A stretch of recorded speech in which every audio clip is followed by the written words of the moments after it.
Oh my God, y'all gotta get in here and see this. Megan Thee Stallion's attorney, Alex Spiro, has released a statement regarding this entire situation. Now, if you guys are unaware, NBC News did a story about Megan Thee Stallion getting sued.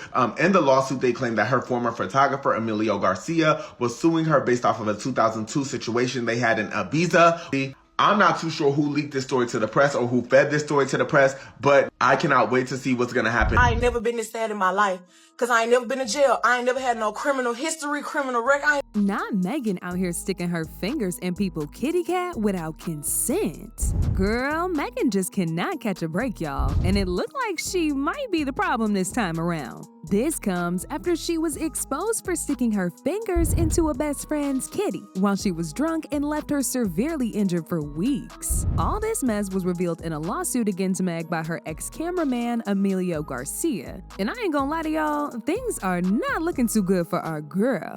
To make matters even worse, he just requested for the court to have his suit amended because apparently he has even more allegations to slap Meg with, and he wants all of it to be put on blast in the lawsuit.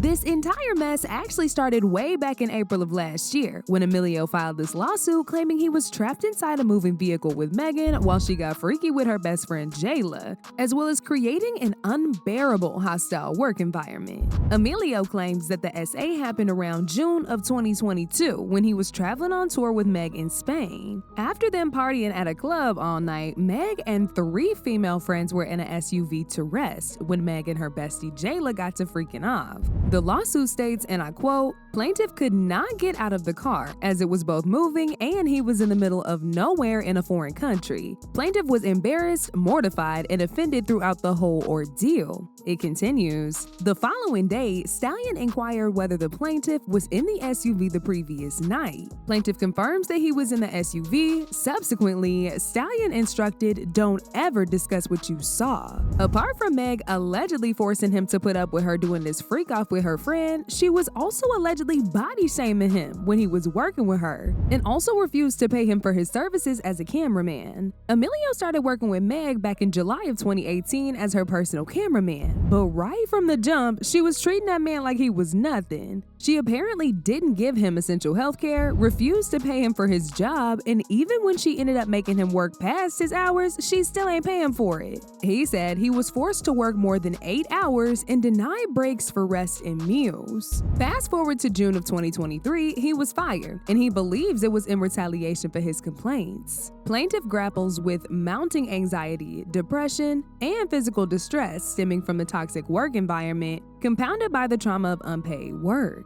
Now, if y'all thought these allegations was wild and unhinged, wait till y'all hear the rest of it, because Emilio recently amended this lawsuit and he added a few more details to the allegations that he had already made. And baby, he really had our girl Meg out here looking like a predator.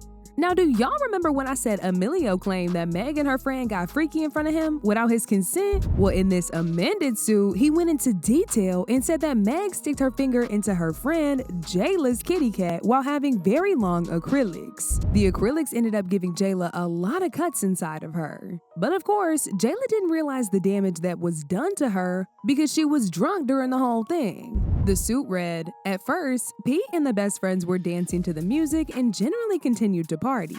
Suddenly, Pete, who was, upon information and belief intoxicated, began to put her hands on her best friend's face, breast, and butt.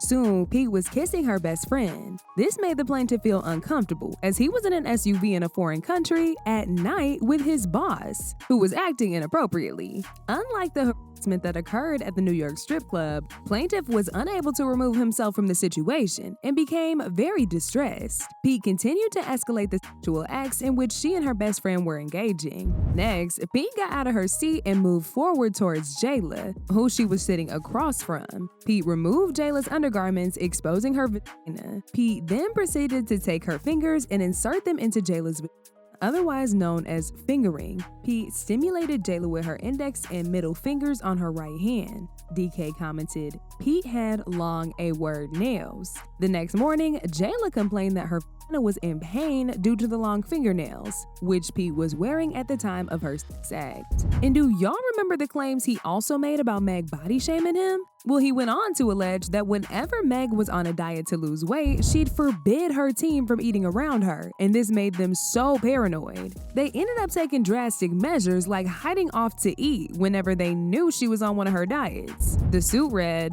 "Whenever Pete was dieting, which was frequently, she would forbid anyone from eating around her. As a result, plaintiff and other employees who were working sometimes 16+ hours a day were forced to eat in secret. Indeed, even when there was catering, Pete would explicitly forbid people from eating in her presence. If she saw plaintiff or anybody eating, Pete would launch into a temper tantrum, ridiculing anyone who brought food into her vicinity. Plaintiff, who was open with Pete about his eating disorders and sometimes struggled with weight, felt targeted, ashamed, and humiliated by Pete's ridicule. Sometimes, when Pete ate, she would immediately go to the bathroom and induce vomiting to prevent herself from gaining any weight. Pete held plaintiffs and others to her unreasonable and illegal standard of beauty and targeted those, including plaintiff, who failed to conform. Now, of course, all this is alleged information, but he was still bold enough to amend this lawsuit and add this, so it must be ready to defend in court. Meg hasn't responded to any of the allegations yet, but Emilio is definitely not backing down from this until she does. Yeah, y'all heard that right. He's trying to get Meg to pay him for the damages for the alleged SA and him apparently getting fired out of nowhere. As usual, people had their own thoughts about this. Like this person who said, "We see from time and time again how she's a very terrible person, but let Twitter tell it she's a sweetheart. That's just cursed with misfortune, LMAO."